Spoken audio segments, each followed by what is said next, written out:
ఆయన ఆలోచనలు దూరదృష్టితోటి ఈ బడ్జెట్ లో అన్ని వర్గాల ప్రజలకి సామాజికంగా అన్ని రకాలుగా అభివృద్ధి చెందటానికి ఈ బడ్జెట్ దోహదపడుతుందని తెలియజేస్తూ మీరు ఈ అవకాశం ఇచ్చినందుకు ప్రత్యేక కృతజ్ఞతలు తెలియజేస్తూ సెలవు తీసుకున్నాను. మీరు బెల్లు కొట్టకుండా నేను ఆపేస్తున్నాను. థ్యాంక్ యూ అధ్యక్ష.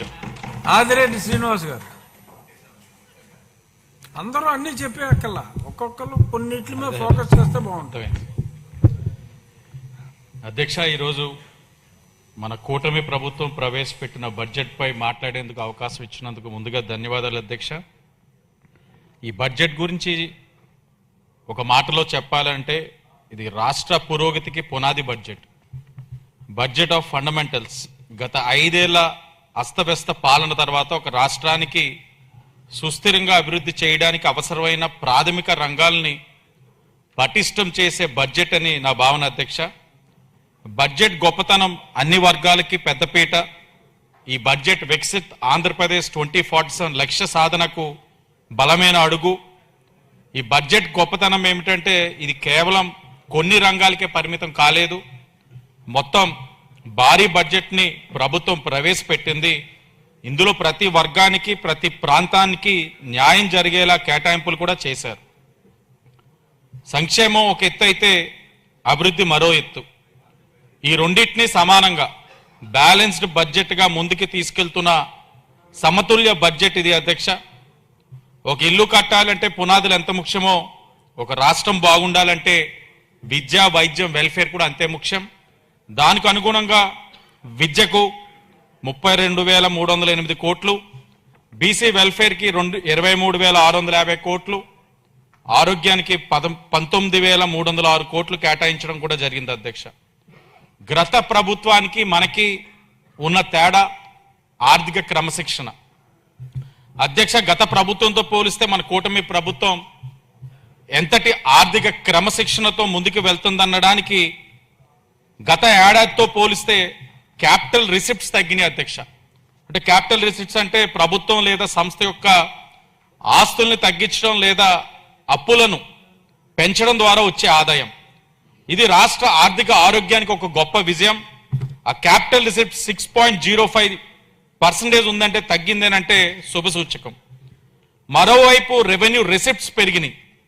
అంటే ఇవి పన్నులు, రుసుములు మరియు సేవలు అందించడం ద్వారా క్రమం తప్పకుండా వచ్చే ఆదాయం. ఇది నికర లాభాన్ని పెంచుతాయి. ఇది ఒక గుడ్ సైన్ అధ్యక్ష. అలాగే అప్పులు తగ్గిస్తూ ఆస్తులను సృష్టించే దిశగా మన ప్రభుత్వం అడుగులు వేస్తుంది అనడానికి ఈ అంకెల్లే ప్రత్యక్ష సాక్ష్యం. అలాగే క్యాపిటల్ ఎక్స్పెండిచర్ కూడా 19.84% పెరిగింది అధ్యక్ష. అంటే దీర్ఘకాలిక ఆస్తులు కొనుగోలు చేయడానికి, మెరుగుపరచడానికి లేదా విస్తరించడానికి చేసే పెద్ద ఎత్తున పెట్టుబడి. ఇది వ్యవస్థ సామర్థ్యాన్ని పెంచే ఒక పర్యాయ వన్ టైం ఖర్చు. సో క్యాపిటల్ ఎక్స్పెండిచర్ కూడా 19.84% పెరగడం అన్నది ఈ ప్రభుత్వం ఒక చిత్తశుద్ధి అన్న విషయాన్ని కూడా మీకు తెలియజేస్తా ఉన్నాను అధ్యక్ష. స్వర్ణాంధ్ర 2047 కోసం 10 మార్గసూత్రాలను కూడా మనం పెట్టుకున్నాం. చాలా కీలకమైన చర్చించుకుంటూ వెళ్తా ఉన్నాం. అలాగే అమరావతికి 6,000 కోట్లు కేటాయించడం పైన కూడా హర్షం వ్యక్తం చేస్తా ఉన్నాం అధ్యక్ష. గడిచిన 5 సంవత్సరాలు చూడండి, రాజధాని లేని రాష్ట్రం ఈరోజు గర్వంగా చెప్పుకోవచ్చు. ప్రపంచ దేశాలు కూడా గర్విస్తా ఉన్నాయి ఆంధ్రప్రదేశ్ రాష్ట్రానికి కూడా ఒక రాజధాని ఉందని. ఈరోజు అమరావతి రాజధాని అన్నది సెల్ఫ్ సస్టైనబుల్ గా రాబోతా ఉంది అధ్యక్ష. తప్పకుండా బాబు గారు ఒక నాయకత్వంలో ఇది రూపాంతరం చెందుతుందని దృఢ విశ్వాసం అయితే ఉంది అధ్యక్ష. అదేవిధంగా అమరావతి రాజధానితో పాటు అన్ని ప్రాంతాలు కూడా సమాంతర అభివృద్ధి చెందే విధంగా కూటమి ప్రభుత్వం కృషి చేస్తా ఉంది అధ్యక్ష. ఈ సభ ద్వారా తెలియజేస్తా ఉన్నాం. దీనికి ఉదాహరణ భోగాపురం ఎయిర్పోర్ట్ కి 155 crores, Machilipatnam port and fishing harbour కి 150 crores, రామాయపట్నం పోర్ట్ కి 100 crores, బావనపాడు పోర్ట్ కి 100 crores. అలాగే బడుగు బలహీన వర్గాల సంక్షేమం కోసం గత 5 సంవత్సరాలకి నిరాదరణకి అయిన ఆదరణ పథకానికి ఈ రోజున ఆదరణ కల్పిస్తూ 1000 కోట్లు కేటాయించడం. ఎన్టీఆర్ భరోసా పెన్షన్స్, తల్లికి వందనం, ఎంతమంది పిల్లలు ఉంటే అంతమందికి. అంటే ఒక పక్కన సంక్షేమానికి కూడా ప్రాధాన్యత ఇచ్చుకుంటూ ముందుకెళ్తా ఉన్నాం. విద్యారంగం అధ్యక్ష, గతంలో నాడు నేడు మనం చూసాం. పిల్లల బ్యాగులు మొదలుకొని, బుక్స్లు మొదలుకొని, బెల్ట్లు మొదలుకొని అన్నిటి మీద కూడా వాళ్ళ యొక్క పబ్లిసిటీకి ప్రాధాన్యత ఇచ్చారు. ధనాన్ని వృధా చేశారు. కానీ ఈ రోజున కూటమి ప్రభుత్వం హెచ్ఆర్డి మినిస్టర్గా ఉన్న లోకేష్ గారి యొక్క నాయకత్వంలో ఎంతో అందరికీ కూడా ఇన్స్పిరేషనల్ గా సర్వేపల్లి రాధాకృష్ణ గారి స్కూల్ కిడ్స్ మధ్యాహ్న భోజన పథకం వచ్చి, డొక్కా సీతమ్మ గారు పేరెంట్స్ టీచర్స్ మీటింగ్స్ అని, అంటే స్ఫూర్తిదాయకమైన కార్యక్రమాలు మనం చేస్తా ఉన్నాం అధ్యక్ష. గడిచిన అకాడమిక్ ఇయర్ కి ఈ అకాడమిక్ ఇయర్ కూడా మీరు కంపేర్ చేసుకున్నట్లయితే ఇంటేక్ రేట్ పెరుగుతా ఉంది అధ్యక్ష. మన వాళ్ళు అంటున్నట్లుగా రానున్న రోజుల్లో ఈ గవర్నమెంట్ స్కూల్స్ అడ్మిషన్స్ కి రికమెండేషన్ లెటర్స్ శాసనసభ్యులు కానీ ప్రజాప్రతినిధులు ఇచ్చే రోజులు కూడా రాబోతున్నట్లు సంపూర్ణమైన విశ్వాసం కనబడతా ఉంది అధ్యక్ష. ఈ బడ్జెట్ లో కూడా అత్యధికంగా విద్యా రంగానికి కేటాయించడం జరిగింది అధ్యక్ష. పాఠశాల స్థాయి నుంచి ఉన్నత విద్య వరకు నాణ్యత పెంపు, నైపుణ్యాభివృద్ధి అంశాలకు ప్రాధాన్యత ఇవ్వడం అన్నది రాష్ట్ర భవిష్యత్తుని దృష్టిలో పెట్టుకున్న నిర్ణయాలు అధ్యక్ష. ముఖ్యంగా హయ్యర్ ఎడ్యుకేషన్ యూనివర్సిటీకి సుమారు 2566 కోట్లు, అంటే యూనివర్సిటీస్ లో అడ్వాన్స్ ఎడ్యుకేషన్ కానీ రీసెర్చ్ కానీ ఇంటెలెక్చువల్ డెవలప్మెంట్ కానీ చాలా ప్రాధాన్యత ఉంటుంది అధ్యక్ష.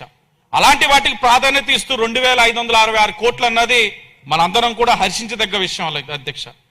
అలాగే గవర్నమెంట్ డిగ్రీ కాలేజీలకు కూడా 785 కోట్లు కేటాయించడం రాష్ట్రంలో మరలా డిగ్రీకి ప్రాధాన్యత సంతరిస్తూ ఉందన్నది అర్థమవుతుంది అధ్యక్ష. చివరిగా నేను రాత్రి విజయవాడకు వస్తా ఉంటే చూశాను, wear the visionary leaders meet is where the future begins. ఇది 100% నిజం. బిల్ గేట్స్ ఆయన 1995లో హైదరాబాద్కి వచ్చారు అధ్యక్ష. ఆయన రావడానికి గల ముఖ్య కారకులు ఎవరన్నది మనందరికీ కూడా తెలిసినదే. మరలా నిన్న అమరావతికి వచ్చారు అధ్యక్ష. అది కూడా ఎవరికి వల్ల కారణం అన్నది కూడా మనందరికీ తెలిసిన అంశమే. గత 5 సంవత్సరాలు చూశాం, ఆయన కానీ అలాంటి ప్రసిద్ధి చెందిన వారు ఈ ఆంధ్రప్రదేశ్ రాష్ట్రం వచ్చి చూడాలన్న భయపడేవారు. చూడకపోగా ఉన్న వాళ్ళే పరిశ్రమలు ఈ రాష్ట్రాన్ని నుంచి పారిపోయే పరిస్థితులు. అలాంటి పరిస్థితుల్లో ఈ రోజున బిల్ గేట్స్ గారు ఇక్కడ ఆంధ్రప్రదేశ్కి వచ్చారని అంటే ముమ్మాటికి that is because of Nara Chandrababu Naidu గారు బ్రాండ్ సిబిఎన్. అది మనం యాక్సెప్ట్ చేయాలి అధ్యక్ష.